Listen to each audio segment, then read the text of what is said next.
ਦੋਸਤੋ ਪੰਜਾਬੀ ਟ੍ਰਿਬਿਊਨ ਦੇ ਰੋਜ਼ਾਨਾ ਪ੍ਰੋਗਰਾਮ ਵੇਲੇ ਦੀ ਗੱਲ ਵਿੱਚ ਤੁਹਾਡਾ ਸਵਾਗਤ ਹੈ।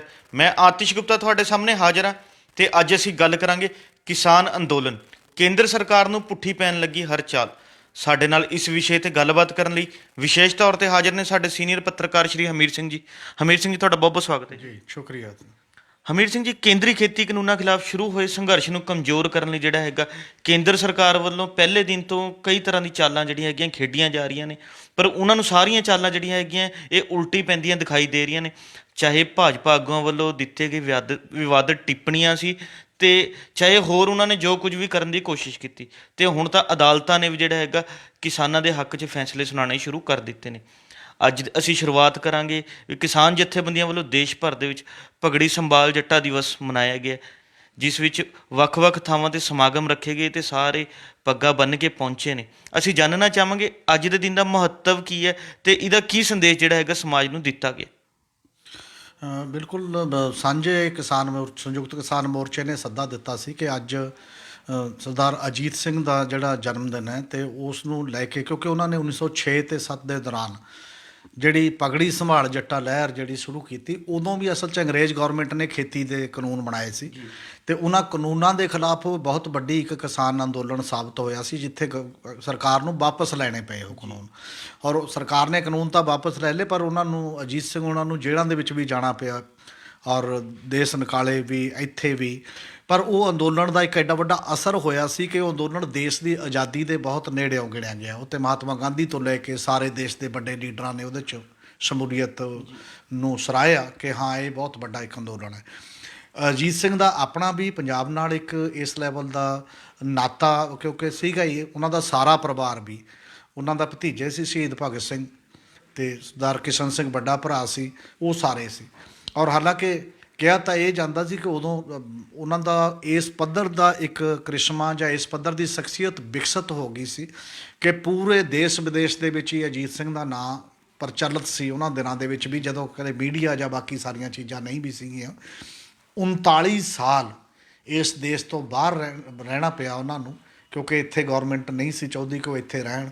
39 ਸਾਲ ਵੀ ਵੱਖ-ਵੱਖ ਦੇਸ਼ਾਂ ਦੇ ਵਿੱਚ ਜਾ ਕੇ ਵੱਖ-ਵੱਖ ਤਰੀਕੇ ਦੇ ਨਾਲ ਇਸ ਆਜ਼ਾਦੀ ਦੀ ਮੂਵਮੈਂਟ ਦੇ ਵਿੱਚ ਉਹਨਾਂ ਨੇ ਲਾਏ, ਅਤੇ ਉਦੋਂ ਬਾਅਦ ਜਦੋਂ ਵਾਪਸ ਆਏ ਤਾਂ ਇੱਥੇ ਕੁਦਰਤੀ ਤੁਸੀਂ ਇਹ ਵੀ ਇੱਕ ਇਤਫਾਕ ਸੀ ਕਿ ਆਜ਼ਾਦੀ ਵਾਲੇ ਦਿਨ 15 ਅਗਸਤ ਨੂੰ ਜਦੋਂ ਇਹ ਕਿਹਾ ਗਿਆ ਕਿ ਆਜ਼ਾਦੀ ਮਿਲ ਚੁੱਕੀ ਹੈ, ਉਸ ਦਿਨ ਉਹਨਾਂ ਦੀ ਡੈਥ ਹੁੰਦੀ ਹੈ, ਸ਼ਹਾਦਤ ਹੁੰਦੀ ਹੈ। ਔਰ ਉਹ ਇੱਕ ਪ੍ਰੇਰਨਾਦਾਈ ਸ਼ਖਸੀਅਤ ਹੈ, ਉਹਨੂੰ ਸਾਹਮਣੇ ਰੱਖ ਕੇ ਅੱਜ ਦਾ ਇੱਕ ਸੱਦਾ ਸੀ। ਇਸੇ ਕਰਕੇ ਲੋਕਾਂ ਨੇ, ਕਿਉਂਕਿ ਪੱਗ ਇੱਥੇ ਇਹ ਸਾਡੇ ਖੇਤਰ ਦਾ ਇੱਕ ਸਨਮਾਨ ਦਾ ਪ੍ਰਤੀਕ ਹੈ। ਬੰਦਾ ਕਹਿੰਦਾ ਪੱਗ ਲਾਤੀ, ਪੱਗ ਲਾਉਣ ਦਾ ਮਤਲਬ ਹੈ ਇੱਜ਼ਤ ਚਲੀ ਗਈ ਹੈ। ਅਤੇ ਇਸੇ ਕਰਕੇ ਸਾਡੇ ਸਾਰੇ ਕਿਤੇ ਲੋਕ ਵੱਖ-ਵੱਖ ਸੂਬਿਆਂ 'ਚ ਆਪੋ ਆਪਣੀਆਂ ਪੱਗਾਂ ਆਪਣੇ ਆਪਣੇ ਤਰੀਕੇ ਨਾਲ ਬੰਨ੍ਹਦੇ ਰਹੇ ਨੇ। ਅੱਜ ਵੀ ਪਗੜੀ ਸੰਭਾਲ ਜੱਟਾ 'ਤੇ ਇੱਕ ਤਾਂ ਸਿੰਘੂ ਬਾਰਡਰ 'ਤੇ ਕਾਫੀ ਵੱਡਾ ਮਤਲਬ ਸਾਰੇ ਲੀਡਰ ਬੋਲੇ, ਸਾਰੇ ਇਹਦੇ ਮਹੱਤਵ 'ਤੇ ਅਤੇ ਬਾਕੀ ਅਗਲੇ ਪ੍ਰੋਗਰਾਮਾਂ 'ਤੇ। ਇਸੇ ਤਰ੍ਹਾਂ ਟਿਕਰੀ ਬਾਰਡਰ 'ਤੇ, ਗਾਜੀਪੁਰ ਅਤੇ ਸੀਕਰ ਦੇ ਵਿੱਚ ਰਾਜਸਥਾਨ ਦੇ ਵਿੱਚ ਇੱਕ ਬੜਾ ਵੱਡਾ ਇਕੱਠ ਹੋਇਆ। ਇੱਥੇ ਵੀ ਜਿੰਨੇ 140 ਥਾਵਾਂ 'ਤੇ ਪੰਜਾਬ ਦੇ ਵਿੱਚ ਟੋਲ ਪਲਾਜ਼ਿਆਂ 'ਤੇ ਵੱਖ-ਵੱਖ ਜਗ੍ਹਾ 'ਤੇ ਹੈ ਨੇ, ਉੱਥੇ ਵੀ ਵਿਆਪਕ ਤੌਰ 'ਤੇ ਇਹ ਦਿਨ ਜਿਹੜਾ ਮਨਾਇਆ ਗਿਆ, ਕਿਉਂਕਿ ਇਹ ਕਿਸਾਨ ਅੰਦੋਲਨ ਦੇ ਇੱਕ ਉਸ ਗੱਲ ਨਾਲ ਬਿਲਕੁਲ ਜੁੜਦਾ ਹੈ। ਅੱਜ ਵੀ ਕਿਸਾਨ ਉਹਨਾਂ ਕਾਨੂੰਨਾਂ ਨੂੰ ਵਾਪਸ ਕਰਾਉਣ ਦੀ ਲੜਾਈ ਲੜ ਰਹੇ ਨੇ। ਉਦੋਂ ਵੀ ਉਹ ਕਾਨੂੰਨ ਨੂੰ ਵਾਪਸ ਕਰਾਉਣ ਦੀ ਲੜਾਈ ਸੀ, ਜਿਹੜੀ ਬ੍ਰਿਟਿਸ਼ ਸਰਕਾਰ ਨੇ ਵੀ ਇਹ ਐਡਾ ਵੱਡਾ ਜਨ ਅੰਦੋਲਨ ਨਾ ਬਣ ਜੇ ਇਸ ਡਰ ਤੋਂ ਵਾਪਸ ਲੈ ਲਿਆ ਸੀ। ਪਰ ਅਜੇ ਸਾਡੀ ਸਰਕਾਰ ਫਿਲਹਾਲ ਅੜੀ ਹੋਈ ਹੈ ਉਸ ਮਾਮਲੇ 'ਤੇ। ਹਮੀਰ ਸਿੰਘ ਜੀ, ਦਿੱਲੀ ਸੈਸ਼ਨ ਕੋਰਟ ਦੇ ਵਿੱਚ ਕੇਸ ਲੱਗਿਆ ਸੀਗਾ ਤੇ ਉਹਨਾਂ ਵੱਲੋਂ ਜਿਹੜਾ ਹੈਗਾ ਜੇ 50 ਬੰਦਿਆਂ ਨੂੰ ਰਿਹਾ ਕਰਨ ਦੇ ਆਦੇਸ਼ ਦਿੱਤੇ ਨੇ।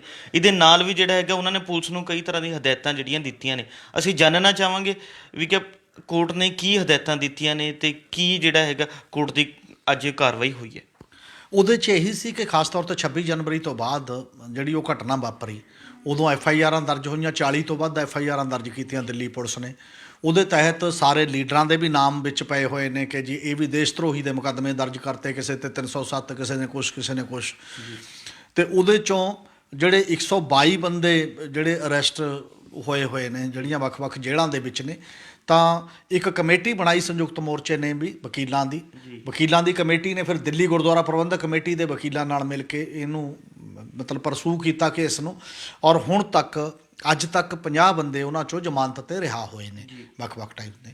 ਔਰ ਨਾਲ ਹੀ ਇੱਕ ਕਿਸਾਨ ਜਥੇਬੰਦੀਆਂ ਨੇ ਇਹ ਸੱਦਾ ਦਿੱਤਾ ਸੀ ਕਿ ਐਵੇਂ ਕਿਸੇ ਦਾ ਵੀ ਨਾਂ ਲੈ ਕੇ ਦਿੱਲੀ ਪੁਲਿਸ ਨੇ ਫੋਟੋਆਂ ਛਾਪਤੀ ਦਾ ਮਤਲਬ ਦੇਤਾ ਸੀ ਇੱਕ ਇਸ਼ਤਿਹਾਰ ਜਿਹਦੇ 'ਚ ਕੁਝ ਆਗੂਆਂ ਦੀਆਂ ਵੀ, ਕਿਸਾਨ ਆਗੂਆਂ ਦੇ ਸੀ, ਕੁਝ ਆਮ ਬੰਦਿਆਂ ਦੇ, ਕਿ ਆਹ ਫੋਟੋਆਂ ਨੇ, ਇਹਨਾਂ ਨੂੰ ਵੀ ਅਰੈਸਟ ਕਰਨਾ ਹੈ।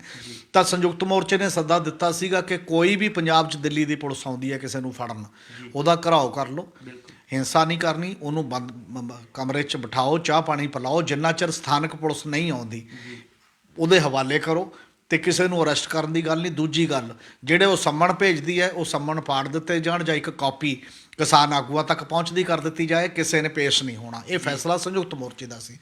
ਅੱਜ ਇਹ ਕਿਹਾ ਜਾ ਰਿਹਾ ਉਸੇ ਸੈਸ਼ਨ ਕੋਰਟ ਨੇ ਇੱਕ ਦਿੱਲੀ ਪੁਲਿਸ ਨੂੰ ਕਿਹਾ ਕਿ ਤੁਸੀਂ ਐਂ ਥੋਕ 'ਚ ਕਿਸੇ ਨੂੰ ਵੀ ਜਾ ਕੇ ਬੁਲਾਉਣ ਦਾ ਜਾਂ ਕਿਸੇ ਨੂੰ ਸੰਮਣ ਕਰਨ ਦਾ, ਗ੍ਰਿਫਤਾਰੀਆਂ ਦਾ ਦੌਰ ਇਸ ਲੈਵਲ ਦਾ ਬੰਦ ਕਰੋ, ਇਹ ਨਹੀਂ ਹੈ ਠੀਕ। ਔਰ ਬਾਕੀ ਦੇ ਕੇਸਾਂ ਦੀ ਜਿਹੜੀ ਸੁਣਵਾਈ ਉਸ ਪੱਧਰ ਦੇ ਉੱਤੇ ਹੋ ਰਹੀ ਹੈ, ਔਰ ਇੱਕ ਪੋਜ਼ਿਟਿਵ ਸਾਈਨ ਹੈ ਉਸ ਪੱਧਰ ਦਾ ਕਿ ਜਿਹੜੀ ਹਫੜਾ ਦਫੜੀ ਦਾ ਮਾਹੌਲ ਵੀ, ਜਾਂ ਮਤਲਬ ਇਹਦੇ ਤੋਂ ਇਹ ਵੀ ਲੱਗਦਾ ਕਿ ਅੰਦੋਲਨ ਦਾ ਵੀ ਅਸਰ ਹੈ ਵੀ ਕਾਨੂੰਨ ਟਕਰਾਅ ਹੋਏਗਾ, ਫਿਰ ਕਿਤੇ ਵੀ ਜਾ ਕੇ ਤੁਸੀਂ ਫੜਨਾ ਜਾਓਗੇ, ਤੇ ਟਕਰਾਅ ਤੋਂ ਬਚਣ ਦਾ ਇੱਕ ਤਰੀਕਾ ਵੀ ਹੈ। ਸ਼ਾਇਦ ਸਰਕਾਰ ਲਈ ਵੀ ਮੈਨੂੰ ਤਾਂ ਲੱਗਦਾ ਹੈ ਫਾਇਦੇਮੰਦ ਹੈ ਕਿ ਟਕਰਾਅ ਤੋਂ ਬਚੇਗੀ, ਤੇ ਅੰਦੋਲਨਕਾਰੀਆਂ ਲਈ ਜਾਂ ਬਾਕੀ ਦੇ ਲਈ ਤਾਂ ਹੈ ਹੀ ਹੈ। ਜੀ ਹਮੀਰ ਸਿੰਘ ਜੀ, ਅੱਜ ਬਠਿੰਡਾ ਦੇ ਵਿੱਚ ਨੌਜਵਾਨਾਂ ਵੱਲੋਂ ਇੱਕ ਵੱਡਾ ਇਕੱਠ ਕੀਤਾ ਗਿਆ ਜਿਸ 'ਚ ਪੰਜਾਬ ਭਰ ਤੋਂ ਜਿਹੜੇ ਨੌਜਵਾਨ ਵੱਡੀ ਗਿਣਤੀ 'ਚ ਪਹੁੰਚੇ ਨੇ, ਤੇ ਉਸ ਇਕੱਠ ਦੇ ਵਿੱਚ ਲੱਖਾ ਸਿਧਾਣਾ ਵੀ ਜਿਹੜੇ ਹੈਗਾ ਪਹੁੰਚੇ ਨੇ, ਜਿਨ੍ਹਾਂ ਤੇ ਦਿੱਲੀ ਹਿੰਸਕ ਘਟਨਾ ਮਾਮਲੇ 'ਚ ਦਿੱਲੀ ਪੁਲਿਸ ਨੇ 1 ਲੱਖ ਰੁਪਏ ਦਾ ਇਨਾਮ ਵੀ ਜਿਹੜਾ ਐਲਾਨਿਆ ਗਿਆ। ਤੁਸੀਂ ਇਸ ਨੂੰ ਕਿਵੇਂ ਦੇਖੋ? ਹਾਂ, ਉਹ ਕਾਫੀ ਦੇਰ ਤੋਂ ਚੱਲਦਾ। ਇੱਕ ਲੱਖਾ ਸਿਧਾਣਾ ਤਾਂ ਵੈਸੇ ਮੂਵਮੈਂਟ ਦੇ ਨਾਲ ਰਿਹਾ, ਇਹਨਾਂ ਦੀ ਸਟੇਜ ਤੇ ਬੋਲਦਾ ਵੀ ਰਿਹਾ। ਦੀਪ ਸਿੱਧੂ ਨੇ ਆਪਣਾ ਅਲੱਗ ਮੋਰਚਾ ਇੱਥੇ ਲਾਇਆ ਸੀ, ਸੰਭੂ ਵੀ ਤੇ ਉੱਥੇ ਵੀ। ਉਹ ਦੋ ਵੀ ਲਗਭਗ ਸੇਮ ਪਿਚ ਨਹੀਂ ਹੈ, ਥੋੜਾ ਜਿਹਾ ਅਲੱਗ-ਅਲੱਗ। ਪਰ ਇੱਕ ਡਿਮਾਂਡ ਬੜੇ ਲੰਮੇ ਸਮੇਂ ਤੋਂ ਚੱਲਦੀ ਆ ਰਹੀ ਹੈ 26 ਤਰੀਕ ਤੋਂ ਦੇ ਘਟਨਾ ਤੋਂ ਬਾਅਦ। 26 ਤਰੀਕ ਦੀ ਘਟਨਾ ਤੋਂ ਬਾਅਦ ਤੁਰੰਤ ਗੁੱਸੇ 'ਚ ਕੁਝ ਸੰਯੁਕਤ ਮੋਰਚੇ ਦੀਆਂ ਜਿਹੜੀਆਂ ਜਥੇਬੰਦੀਆਂ ਸੀ ਉਹਨਾਂ ਨੇ ਇੱਕ ਸਟੈਂਡ ਲਿਆ ਸੀ, ਔਰ ਉਹ ਸਟੈਂਡ ਇੱਕ ਹੱਦ ਤੱਕ ਵਾਜਬ ਸੀ ਸ਼ਬਦਾਵਲੀ ਨੂੰ ਛੱਡ ਕੇ, ਕਿ ਕਿਸੇ ਨੂੰ ਗਦਾਰ ਕਹਿਣਾ, ਕਿਸੇ ਨੂੰ ਕੁਝ ਵੀ ਕਹਿਣਾ, ਇਹਦੀ ਬਜਾਏ ਉਹ ਜਨਰਲੀ, ਕਿਉਂਕਿ ਉਹ ਅਨੁਸ਼ਾਸਨ ਭੰਗ ਹੋਇਆ ਸੀ, ਉਧਰ ਗਏ। ਉਹਨੇ ਮੋਰਚੇ ਨੂੰ ਢਾਹ ਵੀ ਬਹੁਤ ਵੱਡੀ ਲਾਈ ਸੀ, ਔਰ ਇਹ ਤਾਂ ਉਦੋਂ ਬਾਅਦ ਟਕੈਤ ਦੇ ਘਟਨਾਕ੍ਰਮ ਤੋਂ ਬਾਅਦ ਗਾਜੀਪੁਰ ਵਾਲੀ ਤੋਂ ਵਾਪਸ ਮੋਰਚਾ ਪਿਕ ਤੇ ਚਲਾ ਗਿਆ। ਉਦੋਂ ਆਪਣੇ ਆਪ ਨੂੰ ਉਹਦੇ ਨਾਲੋਂ ਨਿਖੇੜਨ ਦੀ ਵੀ ਇੱਕ ਗੱਲ ਸੀ। ਪਰ ਕੁਝ ਲੋਕ ਜਿਹੜੇ ਨੇ, ਜਿਹੜੇ ਕੇਵਲ ਉਹਦੇ 'ਚੋਂ ਵੀ, ਕਿਉਂਕਿ ਉਹ ਮੋਰਚਾ 3 ਕਿਸਾਨੀ ਕਾਨੂੰਨ ਵਾਪਸ ਕਰਾਉਣ ਦੇ ਲਈ ਤੇ MSP ਤੇ ਲੱਗਿਆ ਹੋਇਆ, ਉਹ ਇਹਦੇ ਤੇ ਇੱਕ ਸਾਂਝਾ ਮੋਰਚੇ ਟਾਈਪ ਦਾ ਇੱਕ ਉੱਥੇ ਇੱਕ ਮੰਚ ਹੈ। ਉਹਦੇ 'ਚੋਂ ਕੋਈ ਕਹਿੰਦਾ ਵੀ ਮੇਰੇ ਖਾਲਿਸਤਾਨੀ ਸਾਈਡ ਦਾ ਕਹਿੰਦਾ ਕਿ ਇੱਥੇ ਮੈਂ ਖਾਲਿਸਤਾਨ ਕੱਢ ਲਾਂ, ਕੋਈ ਕਹੇ ਕਾਮਰੇਡੀ ਦੇ ਵਿੱਚੋਂ ਕਿ ਮੈਂ ਉਹਦੇ 'ਚੋਂ ਇਨਕਲਾਬ ਕੱਢ ਲਾਂ। ਉਹ ਆਪੋ ਆਪਣਾ ਇੱਕ ਸਿਸਟਮ ਹੈ ਤੁਹਾਡੀਆਂ ਵਿਚਾਰਧਾਰਾਵਾਂ, ਪਰ ਇਕੱਠ ਕੇਵਲ ਇਸ ਗੱਲ 'ਤੇ ਕਿ ਤੁਸੀਂ ਸਾਂਝੇ ਹੋ। ਜਿਹੜੀ ਵੀ ਚੀਜ਼ ਕਿਸਾਨ ਅੰਦੋਲਨ ਨੂੰ ਢਾਹ ਲਾਉਣ ਲੱਗਦੀ ਹੈ, ਚਾਹੇ ਉਹ ਚੇਤਨ ਰੂਪ ਦੇ ਵਿੱਚ ਲਾਈ ਜਾਵੇ, ਚਾਹੇ ਉਹ ਅਚੇਤਨ ਰੂਪ ਦੇ ਵਿੱਚ, ਉਹ ਨੁਕਸਾਨਦਾਇਕ ਹੈ, ਉਹਦੇ ਤੋਂ ਟਲਣਾ ਚਾਹੀਏ। ਪਰ ਕਿਸਾਨ ਮੋਰਚੇ ਨੇ, ਸੰਯੁਕਤ ਕਿਸਾਨ ਮੋਰਚੇ ਨੇ ਫੈਸਲਾ ਕੀਤਾ ਉਦੋਂ ਬਾਅਦ, ਆ ਕਮੇਟੀ ਬਣਾਉਣ ਤੋਂ ਬਾਅਦ ਵੀ, ਜਿੰਨੇ ਵੀ ਬੰਦੇ ਜੇਲ੍ਹਾਂ 'ਚ ਬੰਦ ਨੇ ਤੇ ਉਹਨਾਂ ਦੀ ਪੈਰਵਾਈ ਕਰਕੇ ਉਹਨਾਂ ਨੂੰ ਛੁਡਾਇਆ ਵੀ ਜਾਏਗਾ ਤੇ ਉਸ ਲਈ ਗੱਲ ਕੀਤੀ ਜਾਏਗੀ। ਤਾਂ ਫਿਰ ਇੱਕ ਪੈਰਲਲ ਜਿਹੜਾ ਇੱਕ ਸਿਸਟਮ ਬਿਰਤਾਂਤ ਸਿਰਜਣ ਦਾ ਸਵਾਲ ਹੈ। ਜੀ ਅੱਜ ਬਠਿੰਡੇ ਦੀ ਰੈਲੀ ਦੇ ਵਿੱਚ ਵੀ ਕਿਸਾਨ ਆਗੂਆਂ 'ਚੋਂ ਤਾਂ ਵੱਡਿਆਂ 'ਚੋਂ ਕੋਈ ਨਹੀਂ ਗਿਆ, ਉਹਦੇ 'ਚ ਕੁਝ ਗਏ ਨੇ, ਹਰਿਆਣੇ 'ਚੋਂ ਵੀ ਕੁਝ ਨੌਜਵਾਨ, ਇਕੱਲੇ ਨੌਜਵਾਨ ਨਹੀਂ, ਮਤਲਬ ਜਿਹੜੇ ਇੱਕ ਅਲੱਗ ਧਾਰਾ ਦੀ ਗੱਲ ਕਰਦੇ ਨੇ, ਇਕੱਲੇ ਨੌਜਵਾਨਾਂ ਦਾ ਇਕੱਠ ਨਹੀਂ ਹੈ। ਜਿਵੇਂ ਦਲ ਖਾਲਸਾ, ਦਲ ਖਾਲਸਾ ਇਕੱਲਾ ਨੌਜਵਾਨ ਨਹੀਂ ਹੈ, ਉਹਨਾਂ ਦੇ ਬਜ਼ੁਰਗ ਆਗੂ ਗਏ ਨੇ ਜਿਹੜੇ ਸਾਰੇ ਬੋਲੇ ਨੇ ਉੱਥੇ। ਦਲ ਖਾਲਸਾ ਦਾ ਇੱਕ ਆਪਣਾ ਅਪਰੋਚ ਹੈ ਖਾਲਿਸਤਾਨ ਪ੍ਰਤੀ, ਸੰਘਰਸ਼ ਪ੍ਰਤੀ, ਆਪਣੀਆਂ ਤਰੀਕੇ ਨੇ ਆਪੋ ਆਪਣੇ। ਉਹ ਇੱਕ ਵਿਸ਼ੇਸ਼ ਧਾਰਾ ਹੈ, ਜਿਹੜੇ ਕਹਿੰਦੇ ਨੇ ਕਿ ਪੰਥਕ ਜਿਹੜੀ ਇੱਕ ਵਿਚਾਰਧਾਰਾ ਜਾਂ ਜਿਹਦੇ ਤੇ ਨਿਸ਼ਾਨ ਸਾਹਿਬ ਦੇ ਖਿਲਾਫ ਨੇ ਸ਼ਾਇਦ ਕਾਮਰੇਡ ਜਾਂ ਬਾਕੀ ਲੋਕ, ਕੋਈ ਵੀ ਕਿਸੇ ਦੇ ਖਿਲਾਫ ਜਾਂ ਪੱਖ ਦਾ ਕੁਐਸਚਨ ਨਹੀਂ, ਇਹ ਖੜਾ ਕਰਨ ਦਾ ਜਿਹੜਾ ਸਵਾਲ ਹੈ, ਮੈਨੂੰ ਨਹੀਂ ਲੱਗਦਾ ਕਿ ਪੰਜਾਬ ਦੇ ਵਿੱਚ ਕੋਈ ਜਾਂ ਕਿਤੇ ਵੀ ਕੋਈ ਨਿਸ਼ਾਨ ਸਾਹਿਬ ਦੇ ਖਿਲਾਫ ਹੈ। ਜਿਹੜੀਆਂ ਉਹਦੇ ਪਿੱਛੇ ਕੁਰਬਾਨੀਆਂ ਦਾ ਇੱਕ ਦੌਰ ਹੈ ਐਡਾ ਵੱਡਾ, ਇੱਕ ਪੰਥਕ ਲਹਿਰਾਂ ਦਾ ਦੌਰ ਹੈ, ਅਕਾਲੀ ਮੂਵਮੈਂਟਾਂ ਦਾ ਦੌਰ ਹੈ, ਗੁਰੂਆਂ ਦਾ ਸਰਬੱਤ ਦੇ ਭਲੇ ਦਾ ਸੰਦੇਸ਼ ਹੈ, ਉਹਦੇ ਕੋਈ ਖਿਲਾਫ ਹੈ ਉਹ ਨਹੀਂ ਹੈ। ਹਾਂ, ਪੋਲੀਟੀਕਲ ਸਲੋਗਨ ਕੋਈ ਖਾਲਿਸਤਾਨ ਦੇ ਖਿਲਾਫ ਹੋਣਗੇ, ਪੋਲੀਟੀਕਲੀ ਕੋਈ ਦੂਜੀ ਜਿਹੜੀ ਆਰਮਡ ਸਟਰਗਲ ਕਮਿਊਨਿਸਟਾਂ ਦੀ ਆ ਉਹਦੇ ਵੀ ਖਿਲਾਫ ਹੋਣਗੇ। ਪੋਲੀਟਿਕਸ ਆਪਣੀ ਜਗ੍ਹਾ, ਇਹਨੂੰ ਧੱਕੇ ਨਾਲ ਉਸ ਲੈਵਲ 'ਤੇ ਬਾਈਨਰੀ ਬਣਾਉਣਾ ਕਿ ਕਾਮਰੇਡ ਵਰਸਜ ਸਿੱਖੀ ਹੈ, ਇਹ ਨਹੀਂ ਮੇਰੇ ਖਿਆਲ ਹੈ ਕੋਈ ਗੱਲ। ਔਰ ਇਹ ਬਣਾਉਣ ਦੇ ਬੜਾ ਖਤਰਨਾਕ ਰੁਝਾਨ ਹੈ, ਕਾਫੀ ਦੇਰ ਤੋਂ ਚੱਲਿਆ ਵੀ ਹੈ। ਔਰ ਪੰਜਾਬ ਦੇ ਵਿੱਚ ਸਿੱਖੀ ਦੀ ਸਪਿਰਿਟ ਜਿਹੜੀ ਹੈ ਅੰਦੋਲਨ ਨੂੰ, ਉੱਥੇ ਗੁਰੂ ਨਾਨਕ ਦਾ ਸਿਧਾਂਤ ਸਾਰੇ ਅੰਦੋਲਨ ਦੇ ਵਿੱਚ ਦਿਖਾਈ ਦੇ ਰਿਹਾ ਕਿ ਸਾਰੇ ਲੋਕ ਉਹਨੂੰ ਮੰਨਦੇ ਨੇ। ਉੱਥੇ ਨਿਸ਼ਾਨ ਸਾਹਿਬ ਲੱਗੇ ਵੀ ਹੋਏ ਨੇ, ਉੱਥੇ ਲਾਲ ਝੰਡਾ ਵੀ ਲੱਗਿਆ, ਉੱਥੇ ਸਾਰੇ ਝੰਡੇ ਲੱਗੇ ਹੋਏ ਨੇ, ਕਿਸੇ ਨੇ ਕੋਈ ਨਹੀਂ ਪੁੱਛਿਆ। ਪਰ ਇੱਥੇ ਜਿਹੜਾ ਲੱਖਾ ਸਿਧਾਣਾ ਦਾ ਹੁਣ ਬਿਲਕੁਲ ਉਹ ਏਰੀਆ ਵੀ ਹੈ, ਲੱਖਾ ਸਿਧਾਣਾ ਪਹਿਲਾਂ ਤੋਂ ਵੀ ਉੱਥੇ ਐਕਟਿਵ ਹੈ ਤੇ ਬਾਕੀ ਚੀਜ਼ਾਂ ਵੀ ਉੱਥੇ ਕੀਤੀਆਂ ਨੇ। ਔਰ ਮੈਨੂੰ ਇਹ ਲੱਗਿਆ ਕਿ ਲੱਖੇ ਨੇ ਆ ਕੇ ਜਿਹੜੀ ਸਪੀਚ ਕੀਤੀ ਹੈ ਉਹਦੇ 'ਚ ਕੋਈ ਇਹੋ ਜਿਹੀ ਗੱਲ ਨਹੀਂ ਹੋਈ।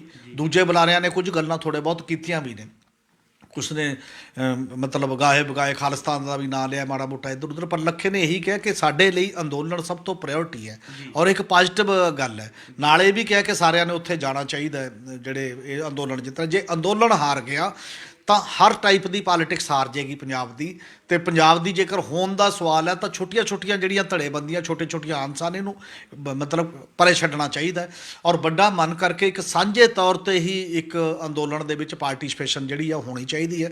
ਪਰ ਜੇਕਰ ਪੈਰਲਲ ਚੀਜ਼ਾਂ ਚੱਲਣਗੀਆਂ, ਜੇ ਸਾਰਿਆਂ ਦੇ ਵਿੱਚ ਕਾਨੂੰਨੀ ਵਿਚਾਰਾ ਜੋ ਹੀ ਸਾਰੇ ਆਉਂਦੇ ਨੇ, ਤਾਂ ਫਿਰ ਇੱਕ ਬਖਰੇਵੇਂ ਦੀ ਜਿਹੜੀਆਂ ਗੱਲਾਂ ਹੋ ਰਹੀਆਂ ਨੇ, ਜਿਹੜੀਆਂ ਵੱਖ-ਵੱਖ ਟਾਈਪ ਦੀਆਂ, ਇੱਕ ਜਿਹੜਾ ਇਹ ਵਰਤਾਂਤ ਸਿਰਜਿਆ ਜਾ ਰਿਹਾ, ਇਹ ਵਰਤਾਂਤ ਬਹੁਤਾ ਸਹੀ ਨਹੀਂ ਹੈ ਕਿ ਨੌਜਵਾਨਾਂ ਦੀ ਅਗਵਾਈ ਤਾਂ ਕੇਵਲ ਲੱਖਾ ਤੇ ਦੀਪ ਸਿੱਧੂ ਕਰ ਰਹੇ ਨੇ, ਬਾਕੀ ਕਿਸਾਨ ਸ਼ਾਇਦ ਬਜ਼ੁਰਗਾਂ ਦੀ ਕਰ ਰਹੇ ਨੇ। ਜਿਹੜਾ ਲੱਖਾਂ ਬੰਦਾ ਨੌਜਵਾਨ ਬੈਠਾ ਜਥੇਬੰਦੀਆਂ ਦੇ ਨਾਲ ਵੀ ਜੁੜਿਆ, ਉਹ ਵੀ ਨੌਜਵਾਨ ਨੇ। ਕੱਲਾ ਇਹਨੂੰ ਇਸ ਤਰੀਕੇ ਦੇ ਨਾਲ ਨਹੀਂ ਕਿ ਉਹ ਨੌਜਵਾਨ ਨਹੀਂ ਹੈ। ਹਾਂ, ਇਹ ਠੀਕ ਹੈ ਕਿ ਇੱਕ ਵਿਚਾਰ ਹੈ, ਇੱਕ ਨੂੰ ਰਿਪਰੈਜ਼ੈਂਟ ਕਰਦਾ ਕੋਈ ਹੋਰ ਬੰਦਾ ਹੋ ਸਕਦਾ, ਪਰ ਇਹਦਾ ਮਤਲਬ ਇਹ ਨਹੀਂ ਹੈ ਕਿ ਨੌਜਵਾਨ ਉਧਰੋਂ ਮਾਈਨਸ ਨੇ, ਉਧਰ ਕੇਵਲ ਬਜ਼ੁਰਗ ਨੇ। ਇਸ ਨੂੰ ਵੀ ਤੋੜਨਾ ਚਾਹੀਦਾ। ਇਹ ਜਿੰਨੀ ਵੀ ਗਲਤ ਟਾਈਪ ਦੀਆਂ ਰਵਾਇਤਾਂ ਨੇ ਇਹਨਾਂ ਨੂੰ ਨੇੜੇ ਲਾਉਣਾ ਚਾਹੀਦਾ। ਇਸੇ ਕਰਕੇ ਅੱਜ ਦੀ ਉਹ ਰੈਲੀ ਜਿਹੜੀ ਹੋਈ ਹੈ ਉਹਦੇ 'ਤੇ ਜਿਹੜਾ ਇੱਕ ਉਹਦਾ ਮੁਕੰਮਲ ਕਿਉਂਟਰ ਲੱਖੇ ਵੱਲੋਂ ਆਪ ਜਿਹੜੇ ਗੱਲ ਕੀਤੀ ਗਈ ਹੈ ਉਹ ਠੀਕ ਹੈ। ਇਨਾਮ ਰੱਖਣਾ, ਲੱਖ ਦਾ ਰੱਖਣਾ, 2 ਲੱਖ ਦਾ, ਇਹ ਸਟੇਟਾਂ ਦੇ ਆਪਣੇ ਵਰਤਾਰੇ ਨੇ। ਕਿਸੇ ਨੂੰ ਵੀ ਫੜ ਕੇ ਅੰਦਰ ਕਰ ਦਿੰਦੇ ਨੇ ਔਰ ਕਿਸੇ ਵੀ ਲੋਕਾਂ ਦਾ ਜੋ ਇਹ ਕੋਈ ਮਤਲਬ ਨਹੀਂ ਹੈ। ਉਹਦੀ ਜਾਂ ਤਾਂ ਜੁਡੀਸ਼ਲ ਜਾਂਚ ਹੋਵੇ, ਇਹ ਗੱਲ ਵਾਜਬ ਹੈ। ਜਿਹੜੀ ਉਹ ਘਟਨਾ ਉਹਦੀ ਜੁਡੀਸ਼ਲ ਜਾਂਚ ਕਰਕੇ ਤੁਸੀਂ ਉਦੋਂ ਬਾਅਦ ਪਿੰਨ ਪੁਆਇੰਟ ਕਰ ਦਿੱਤਾ, ਠੀਕ ਹੈ। ਇਨਾਮ ਰੱਖ ਕੇ ਇੱਕ ਹਊਆ ਖੜਾ ਕਰਨਾ, ਇਹ ਕੋਈ ਮਤਲਬ ਨਹੀਂ ਹੈ ਉਸ ਲੈਵਲ 'ਤੇ। ਔਰ ਚੱਲਦਿਆਂ ਮੂਵਮੈਂਟਾਂ ਦੇ ਵਿੱਚ ਕਈ ਚੀਜ਼ਾਂ, ਕਈ ਘਟਨਾਵਾਂ ਵਾਪਰਦੀਆਂ ਨੇ, ਅਤੇ ਤੁਸੀਂ ਉਸ ਟਾਈਪ ਦੀ ਨਹੀਂ ਐਸੋਲੇਟ ਕਰ ਸਕਦੇ। ਪਰ ਸਵਾਲ ਇਹ ਜ਼ਰੂਰ ਹੈ ਕਿ ਹੁਣ ਮੂਵਮੈਂਟ ਉਸੇ ਪਿੱਚ 'ਤੇ ਹੈ। ਪੰਜਾਬ ਦੇ ਵਿੱਚ ਉਸ ਮੂਵਮੈਂਟ 'ਤੇ ਧਿਆਨ ਕੇਂਦਰਿਤ ਕਰਨ ਦੀ ਲੋੜ ਹੈ। ਵਿਘਨ ਪਾਉਣ ਦੀ ਜਾਂ ਆਪਸ 'ਚ ਪਾੜਾ ਪਾਉਣ ਦੀ ਲੋੜ ਨਹੀਂ। ਆਪੋ ਆਪਣੀਆਂ ਵਿਚਾਰਧਾਰਾਵਾਂ ਮੁਤਾਬਕ ਆਪਣੇ ਆਪਣੇ ਪਾਰਟੀਆਂ ਦੇ ਬੈਨਰ 'ਤੇ ਕਿਸੇ ਨੂੰ ਵੀ ਕੋਈ ਰੈਲੀ ਕਰਨ ਦਾ ਹੱਕ ਹੈ, ਕਿਸੇ ਨੂੰ ਵੀ ਕੋਈ ਆਪਣੀ ਗੱਲ ਕਹਿਣ ਦਾ ਹੱਕ ਹੈ। ਪਰ ਕਿਸਾਨ ਅੰਦੋਲਨ ਦੀ ਢਾਲ ਦੇ ਵਿੱਚ ਉਹ ਗੱਲ ਕਹਿਣ ਦਾ ਜਿਹੜਾ ਗੱਲ ਮਤਲਬ ਹੈ ਉਹ ਥੋੜ੍ਹਾ ਖਤਰਨਾਕ ਹੁੰਦਾ ਹੈ। ਔਰ ਜਿਵੇਂ ਪੰਚਾਇਤਾਂ ਕਰਨ ਦੀ ਗੱਲ ਹੈ, ਆਮ ਆਦਮੀ ਪਾਰਟੀ ਕਹਿੰਦੀ ਹੈ ਅਸੀਂ ਕਰਾਂਗੇ, ਕਾਂਗਰਸ ਆਪਣੀ ਕਰ ਲੇ, ਅਕਾਲੀ ਆਪਣੀ ਕਰ ਲੈਣ, ਕੋਈ ਦਲ ਖਾਲਸਾ ਆਪਣੀ ਵੀ ਕਰ ਲੇ, ਕੋਈ ਹੋਰ ਜਥੇਬੰਦੀ ਆਪਣੀ ਵੀ ਕਰ ਲੇ, ਕਿਸੇ ਨੂੰ ਕੋਈ ਇਤਰਾਜ਼ ਨਹੀਂ। ਬਿਲਕੁਲ। ਪਰ ਜਦੋਂ ਤੁਸੀਂ ਉਸ ਸਾਂਝੇ ਮੋਰਚੇ ਦਾ ਹਿੱਸਾ ਵੀ ਆਪਣੇ ਆਪ ਨੂੰ ਕਹਿੰਦੇ ਹੋ ਤੇ ਫਿਰ ਵੀ ਇਹ ਕਰਦੇ ਹੋ, ਤਾਂ ਇਹ ਥੋੜ੍ਹਾ ਜਿਹਾ ਅਲੱਗ ਟਾਈਪ ਦੀ ਗੱਲ ਚਲੀ ਜਾਂਦੀ ਹੈ। ਇਹ ਤੋਂ ਗੁਰੇਜ਼ ਕਰਨ ਦੀ ਲੋੜ ਹੁੰਦੀ ਹੈ। ਜੀ ਹਮੀਰ ਸਿੰਘ ਜੀ, ਇਹ ਤਾਂ ਸੀ ਕਿਸਾਨੀ ਦੀ ਗੱਲ। ਅਸੀਂ ਜੇਕਰ ਗੱਲ ਕਰੀਏ ਤਾਂ ਵਰਵਰਾ ਰਾਓ, ਜਿਨ੍ਹਾਂ ਨੂੰ ਪਿਛਲੇ ਲੰਬੇ ਸਮੇਂ ਤੋਂ ਜੇਲ੍ਹ ਦੇ ਵਿੱਚ ਬੰਦ ਕੀਤਾ ਹੋਇਆ, ਉਹਨਾਂ ਦੀ ਪਹਿਲਾਂ ਜਿਹੜੀ ਜ਼ਮਾਨਤਾਂ ਰੱਦ ਵੀ ਕਰ ਦਿੱਤੀਆਂ ਗਈਆਂ ਨੇ, ਉਹਨਾਂ ਨੂੰ ਅੱਜ ਜਿਹੜੀ ਹੈਗੀ ਹੈ ਕੱਲ੍ਹ ਜ਼ਮਾਨਤ ਦੇ ਦਿੱਤੀ ਗਈ ਹੈ। ਅਸੀਂ ਜਾਣਨਾ ਚਾਹਾਂਗੇ ਉਹਨਾਂ ਨੂੰ ਜ਼ਮਾਨਤ ਕਿਸ ਆਧਾਰ 'ਤੇ ਦਿੱਤੀ ਗਈ ਹੈ ਅਤੇ ਇਸ ਨੂੰ ਤੁਸੀਂ ਕਿਵੇਂ ਦੇਖੋਗੇ ਅਦਾਲਤ ਦੀ ਕਾਰਵਾਈ? ਜ਼ਮਾਨਤ ਤਾਂ ਉਹ ਬੜੀ ਦੇਰ ਤੋਂ ਮੈਡੀਕਲ ਗਰਾਊਂਡ 'ਤੇ ਹੀ ਮੰਗ ਰਹੇ ਸੀ, ਕਿਉਂਕਿ 80 ਸਾਲ ਤੋਂ ਉੱਪਰ ਨੇ, ਬਹੁਤ ਜ਼ਿਆਦਾ ਉਹਨਾਂ ਦਾ ਇਲਾਜ ਜਿਹੜਾ ਜੇਲ੍ਹ ਦੇ ਵਿੱਚ ਹਸਪਤਾਲ ਨੇ ਉਹ ਉੱਥੇ ਕੋਈ ਨਹੀਂ ਹੈ ਪ੍ਰਬੰਧ, ਉਹ ਕਿਹਾ ਗਿਆ 6 ਮਹੀਨੇ ਦੀ ਦਿੱਤੀ ਹੈ। ਪਰ ਉਹਦੇ ਤੋਂ ਵੀ ਜ਼ਿਆਦਾ ਜਿਹੜੀ ਟਿੱਪਣੀਆਂ ਨੇ ਜੱਜ ਦੀਆਂ ਉਹ ਜ਼ਿਆਦਾ ਇੰਪੋਰਟੈਂਟ ਨੇ। ਇੱਕ ਤਾਂ ਇਹ ਰਸਤਾ ਖੁੱਲ੍ਹਿਆ ਕਿ ਤੁਸੀਂ ਜੂਏ ਪੀਏ ਲਾ ਕੇ ਵੀ ਜਿਹਨੂੰ ਮਰਜ਼ੀ ਜਿਹਨੂੰ ਅੰਦਰ ਬੰਦ ਕਰਤਾ ਤੇ ਉਹਨਾਂ ਨੂੰ ਵੀ ਜ਼ਮਾਨਤ ਮਿਲ ਸਕਦੀ ਹੈ, ਕੋਰਟ ਦਾ ਮਨ ਜੇ ਉਸ ਲੈਵਲ 'ਤੇ ਜਾਂਦਾ। ਪਰ ਇਹ ਕਹਿਣਾ ਕਿ ਤੁਸੀਂ ਪੁਲਿਸ ਜੋ ਮਰਜ਼ੀ ਕਹੇਗੀ ਇਹ ਐਂ ਕਰ ਦੇਗਾ, ਉਹ ਕਰ ਦੇਗਾ, ਇਹਨੂੰ ਮਿਲ ਨਹੀਂ ਸਕਦੀ ਜੀ ਜ਼ਮਾਨਤ। ਉਹਨਾਂ ਨੇ ਕਿਹਾ ਕਿ ਜਿਹੜਾ ਇੱਕ ਫੰਡਾਮੈਂਟਲ ਰਾਈਟ ਦਾ ਕੁਐਸਚਨ ਹੈ, ਕਿਸੇ ਬੰਦੇ ਦੀ ਜ਼ਿੰਦਗੀ ਦਾ ਕੁਐਸਚਨ ਹੈ, ਲਾਈਫ ਦਾ ਕੁਐਸਚਨ ਹੈ, ਇਹਨੂੰ ਪ੍ਰੋਟੈਕਟ ਕਰਨਾ ਸੰਵਿਧਾਨ ਦੀ ਤੇ ਸਾਡੀ ਸਰਕਾਰਾਂ ਦੀ ਜ਼ਿੰਮੇਵਾਰੀ ਹੈ। ਔਰ ਜੇ ਇਹਨੂੰ ਵੀ ਪ੍ਰੋਟੈਕਟ ਤੁਸੀਂ ਨਹੀਂ ਕਰਦੇ ਤਾਂ ਫਿਰ ਤਾਂ ਡੈਮੋਕ੍ਰੇਸੀ ਜਾਂ ਅਸੂਲ ਜਾਂ ਸੰਵਿਧਾਨ ਕਿਤੇ ਗੱਲ ਨਹੀਂ ਬਣਦੀ। ਉਸ ਨੂੰ ਧਿਆਨ ਦੇ ਵਿੱਚ ਰੱਖ ਕੇ ਇਹ ਇੰਪੋਰਟੈਂਟ ਗੱਲ ਹੈ। ਦੂਜੀ ਗੱਲ ਇਹ ਵੀ ਹੈ ਕਿ ਉਹ ਜਿਹੜੀ ਕੁੜੀ ਹੈ ਦਿਸ਼ਾ ਰਵੀ, ਉਹਨੂੰ ਵੀ ਅੱਜ ਜ਼ਮਾਨਤ ਮਿਲ ਗਈ ਹੈ ਔਰ ਜ਼ਮਾਨਤ ਉਹਦੀ ਰਾਖਵਾਂ ਰੱਖ ਲਿਆ ਸੀ ਫੈਸਲਾ, ਕਿਉਂਕਿ ਕੱਲ੍ਹ ਇੱਕ ਦਿਨ ਦਾ ਫਿਰ ਪੁਲਿਸ ਰਿਮਾਂਡ ਉਹ ਦਿੱਤਾ ਸੀ, ਕਿਉਂਕਿ ਨਿਕਿਤਾ ਤੇ ਜਿਹੜਾ ਸੰਤ ਨੂੰ ਉਹਨੂੰ ਬੁਲਾਉਣਾ ਸੀ, ਉਹ ਕਹਿੰਦੇ ਉਹਨੇ ਕੁਝ ਡਿਲੀਟ ਕਰਤਾ, ਬਾਕੀ ਜੋ ਵੀ ਮਰਜ਼ੀ ਕਰਤਾ, ਪਰ ਅੱਜ ਉਹਨੂੰ ਜ਼ਮਾਨਤ ਮਿਲ ਗਈ ਹੈ। ਉਹਨੇ ਵੀ ਇਹ ਸਟੈਂਡ ਲਿਆ ਸੀ ਅਦਾਲਤ ਦੇ ਸਾਹਮਣੇ ਆਪ ਕਿ ਜੇ ਕਿਸਾਨਾਂ ਦੇ ਸੰਘਰਸ਼ ਨੂੰ ਅੰਤਰਰਾਸ਼ਟਰੀ ਪੱਧਰ 'ਤੇ ਹਮਾਇਤ ਦਿਵਾਉਣ ਲਈ ਕੰਮ ਕਰਨਾ ਦੇਸ਼ ਧਰੋਹ ਹੈ ਤਾਂ ਮੈਨੂੰ ਜੇਲ੍ਹ 'ਚ ਰੱਖੋ, ਮੈਂ ਨਹੀਂ ਜ਼ਮਾਨਤ ਲੈਣਾ। ਪਰ ਕੋਰਟ ਨੇ ਉਹਨੂੰ ਜ਼ਮਾਨਤ ਦਿੱਤੀ ਹੈ। ਇਹਦਾ ਮਤਲਬ ਇੱਕ ਇਹ ਮੈਸੇਜ ਵੀ ਗਿਆ ਕਿ ਜਣੇ ਖਣੇ ਨੂੰ ਤੁਸੀਂ ਛੋਟੀ ਮੋਟੀ ਗੱਲ 'ਤੇ ਬਿਨਾਂ ਤੱਥਾਂ ਤੋਂ ਵੜ ਕੇ ਅੰਦਰ ਕਰ ਦੋਗੇ, ਜਿੰਨੇ ਮਰਜ਼ੀ ਚਮੇ ਨਹੀਂ ਰੱਖੋਗੇ, ਦੇਸ਼ ਧਰੋਹ ਪਾ ਦੋਗੇ ਉੱਤੇ ਮੁਕੱਦਮਾ। ਇਹ 'ਤੇ ਦੇਸ਼ ਧਰੋਹ ਕਿਵੇਂ ਬਣਦਾ? ਅਤੇ ਇਹਦੇ ਤੋਂ ਮੈਨੂੰ ਲੱਗਦਾ ਕਈ ਹੋਰਾਂ ਲਈ ਵੀ ਰਸਤਾ ਖੁੱਲ੍ਹੂਗਾ। ਇਸ ਲਈ ਨੌਦੀਪ ਦੀ ਜ਼ਮਾਨਤ ਵੀ ਉਹ 2 ਜਗ੍ਹਾ ਸੀ, ਕੱਲ੍ਹ ਨੂੰ ਲੱਗੀ ਹੋਈ ਹੈ ਔਰ ਕਿੰਨੇ ਕੇਸ ਨੇ ਇਹੋ ਜਿਹੇ ਜਿਹੜੇ ਇਸ ਪੱਧਰ ਦੇ ਉੱਤੇ ਲੱਗੇ ਹੋਏ ਨੇ। ਸ਼ਾਇਦ ਇਹ ਸੰਕੇਤ ਨੇ ਕਿ ਅੱਗੇ ਲਈ ਹੋਰ ਚੀਜ਼ਾਂ ਜਿਹੜੀਆਂ ਬਿਹਤਰ ਵੱਲ ਜਾਣਗੀਆਂ। ਬੰਦਾ ਗੈਰ ਕਾਨੂੰਨੀ ਤਰੀਕੇ ਨਾਲ ਸਰਕਾਰਾਂ ਜਿਹਨੂੰ ਮਰਜ਼ੀ ਫੜਨ ਦੇ ਪਾਸੇ ਨਹੀਂ ਚੱਲਣਗੀਆਂ, ਸ਼ਾਇਦ ਥੋੜ੍ਹਾ ਜਿਹਾ ਰੋਕ ਲੱਗੇਗੀ ਉਸ 'ਤੇ। ਜੀ, ਇਹ ਸਨ ਸਾਡੇ ਸੀਨੀਅਰ ਪੱਤਰਕਾਰ ਸ਼੍ਰੀ ਹਮੀਰ ਸਿੰਘ ਜੀ, ਜਿਨ੍ਹਾਂ ਨੇ ਆਪਣੇ ਵਡਮੁੱਲੇ ਵਿਚਾਰ ਸਾਡੇ ਨਾਲ ਸਾਂਝੇ ਕੀਤੇ। ਕੱਲ੍ਹ ਨੂੰ ਇੱਕ ਨਵੇਂ ਵਿਸ਼ੇ ਦੇ ਨਾਲ ਫੇਰ ਮਿਲਾਂਗੇ ਪ੍ਰੋਗਰਾਮ ਵੇਲੇ ਦੀ ਗੱਲ ਵਿੱਚ। ਧੰਨਵਾਦ।